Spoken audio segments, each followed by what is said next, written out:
రెండవ అంశం, ట్రంప్ ఇంకొకటి విషయం మాట్లాడాడు తన ప్రచారంలో, ఎవరైతే ఇక్కడ సక్సెస్ఫుల్గా గ్రాడ్యుయేషన్ పూర్తి చేస్తారో వాళ్ళందరికీ నేను సిటిజన్షిప్ ఇస్తానన్నాడు. ఓకే.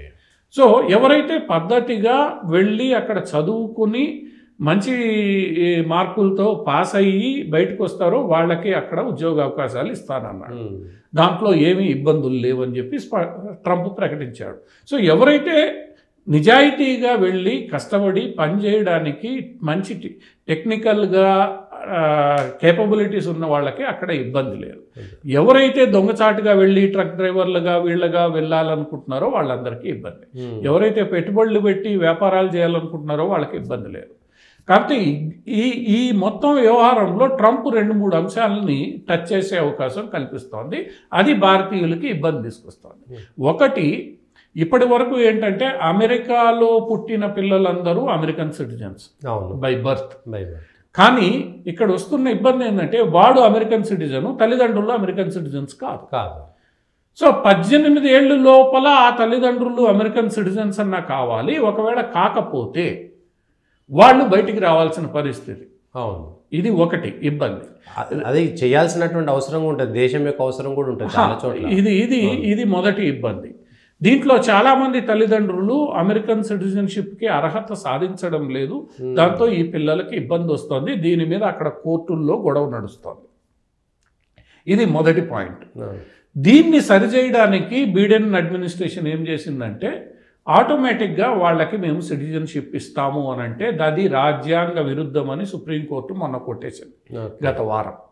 సో ఇప్పుడు అక్కడ పుట్టాడు మనిషి అంటే వాడికి ఆటోమేటిక్గా సిటిజన్షిప్ రావాలనా వద్దా అన్నది చర్చ. ట్రంప్ ఉద్దేశం ఏంటంటే ఇవ్వకూడదు. సో ట్రంప్ ప్రవేశపెట్టబోయే మొట్టమొదటి మార్పు ఏంటంటే, ఎవరైతే ఇలా పుడతారో వాళ్ళ తల్లిదండ్రుల్లో ఎవరో ఒకళ్ళు లీగల్గా అమెరికన్ సిటిజన్ అయితే తప్ప ఈ పిల్లవాడికి అమెరికన్ సిటిజన్షిప్ రాదు. ఇద్దరిలో ఒకరైనా ఉండాల్సి, ఇద్దరిలో ఎవరో ఒకళ్ళకి ఉండాల్సింది. దాంతో ఈ సమస్య ఏదైతే వస్తుందో ఆ సమస్య అలా, దాంతో ఏంది, లీగల్గా ఎవడైతే ఉంటాడో ఎవడైతే కంటాడో వాడికే ఇబ్బంది. అంతేగాని నువ్వు 3 నెలల వీసాతో వెళ్ళి అక్కడ పిల్లవాడిని గనేసి ఆ పిల్లవాడికి సిటిజన్షిప్ తీసుకొని భారతదేశానికి వచ్చేసి వాళ్ళు చాలా మంది ఉన్నారు. పోతే పోయింది 2 లక్షలు ఖర్చు అని చెప్పి, లేదా అక్కడ బంధువులు ఉంటారు అన్నీ కానీ. సో ఇది భవిష్యత్తులో ఉండే అవకాశం లేదు. నువ్వు పద్ధతిగా పోవాలి, పద్ధతిగా కనాలి. రెండవది, ఈ ఇమిగ్రేషన్కి సంబంధించి దత్తత తీసుకున్న పిల్లల విషయంలో చాలా ఇబ్బందులు వస్తున్నాయి. ఈ దత్తత ఎవరినైతే తీసుకుంటారో వాడికి 18 ఏళ్ల లోపు మీరు సిటిజన్షిప్కి సంబంధించిన అంశాలన్నీ పూర్తి చేయాలి. చాలామంది తల్లిదండ్రులు ఇల్లీగల్గా దత్తత తీసుకుని ఆ 18 ఏళ్ల లోపు చేయాల్సిన కార్యక్రమాన్ని లీగల్గా చేయకపోవడం వల్ల ఆ పిల్లవాడు ఎవడైతే ఉంటాడో 18 ఏళ్ళు కాగానే వాడు సిటిజన్ కాదు, ఇల్లీగల్గా అక్కడ ఉంటున్న వ్యక్తి.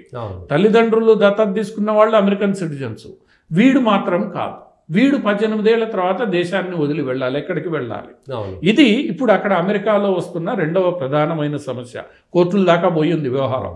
దీనికి సమస్య వాళ్ళు ఏమన్నారంటే, ఎవరో ఒకళ్ళు లీగల్ సిటిజన్ అయితే దీన్ని పరిష్కరిస్తామన్నారు. సో ఇలాంటి లూప్ హోల్స్, ఇప్పుడు డిపెండెంట్ వైఫ్, దీని మీద కూడా చాలా చర్చ జరుగుతోంది అమెరికాలో.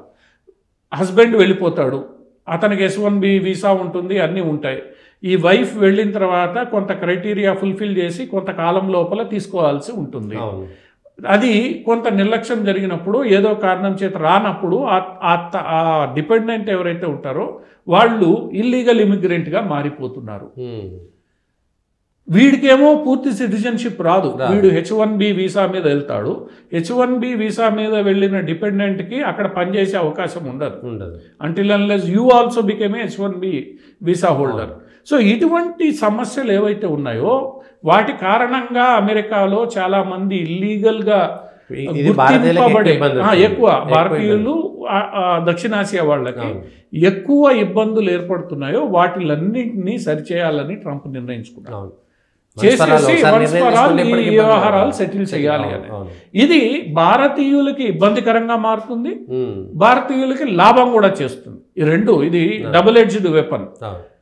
అన్నీ కరెక్ట్గా ఉంటే నీకు సిటిజన్షిప్ వచ్చేస్తుంది, అంతే. లేకపోతే మటుకు నువ్వు వదిలి రావాల్సి వస్తుంది. ఇది భారతదేశానికి సంబంధించి మొట్టమొదటి అంశం. ట్రంప్ ప్రభుత్వం ఏర్పడిన తర్వాత మన రెండు ప్రభుత్వాల మధ్య తీవ్ర స్థాయిలో కొంత ఇబ్బంది కలిగించే అంశం. ఎందుకంటే అది ఎలా వాళ్ళు సాల్వ్ చేస్తారు, ఎలా దీన్ని ఇది చేస్తారు అన్నది.